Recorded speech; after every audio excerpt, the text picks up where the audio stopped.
New democracy Khammam జిల్లా committee తరఫున విప్లవ జోహార్లు అర్పిస్తా ఉన్నాను. మిత్రులారా, పాత తరం వెళ్ళిపోయి కర్తవ్యాన్ని మన ముందుంచింది. ఆ కర్తవ్య నిర్వహణలో అనేక మంది పనిచేస్తున్నటువంటి సందర్భంలోనే ఇంకా కర్తవ్యం మిగిలి ఉండగానే ఇట్లాంటి యువతరం చనిపోవడం అనేటువంటిది విప్లవోద్యమాలకు తీవ్రమైనటువంటి నష్టకరమైనటువంటిది.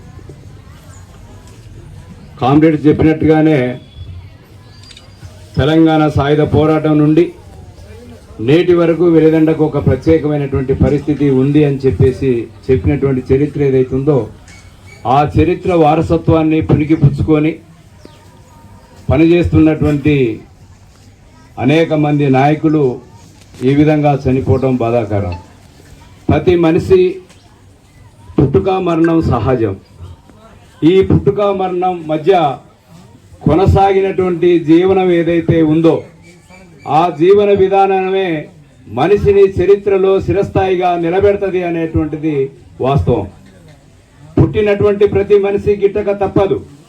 కానీ ఈ మధ్యలో కొనసాగినటువంటి తన జీవన ప్రయాణమే తనని నిలబెడుతుంది అనేటువంటిది అన్నట్లుగా కామ్రేడ్ నవీన్ కూడా అట్టడుగు వర్గంలో జన్మించి ఈ అట్టడుగు వర్గాల ప్రజల విముక్తికి మార్గం ఏమిటి అని ఆలోచించేటువంటి సందర్భంలో అప్పటికే ఈ ప్రాంతంలో అట్టడుగు వర్గాల ప్రజల్ని హక్కున చేర్చుకొని వాళ్ళ సమస్యల కోసం పోరాడుతూ తమ విలువైనటువంటి ప్రాణాలని ఈ ప్రాంతంలో అర్పించినటువంటి ఒక్కవంతుల సూర్యం దగ్గర నుంచి అనేక మంది ఈ గ్రామంలోనే జన్మించటం, వాళ్ళు ఈ ప్రజల కోసం నీతిగా నిజాయితీగా పనిచేయటం, ఆ పోరాట వారసత్వాన్ని స్ఫూర్తిగా తీసుకొని ఆ పోరాటమే పేద ప్రజల విముక్తికి మార్గం అని చెప్పేసి, ఆ పోరాటమే దళితుల విముక్తికి మార్గం అని చెప్పేసి, ఆ మార్గం తప్ప మరో మార్గం లేదు అని చెప్పేసి భావించి ఆ మార్గాన్ని ఎంచుకొని పనిచేస్తున్నటువంటి క్రమంలో అనారోగ్యానికి గురై అమరత్వం చెందడం అనేటువంటిది విప్లవోద్యమానికి తీవ్రమైనటువంటి నష్టం. అయినా ఆ నష్టాన్ని అధిగమించాల్సిందే.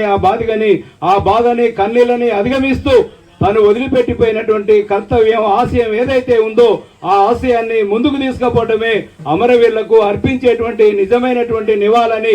ఆ అమరులు వదిలిపెట్టినటువంటి కర్తవ్యాన్ని ముందుకు తీసుకుపోతామని ఈ సందర్భంగా హామీ ఇస్తూ కామ్రేడ్ నవీన్ కుటుంబానికి సంతాపాన్ని సానుభూతిని తెలియజేస్తూ ముగిస్తున్నాను.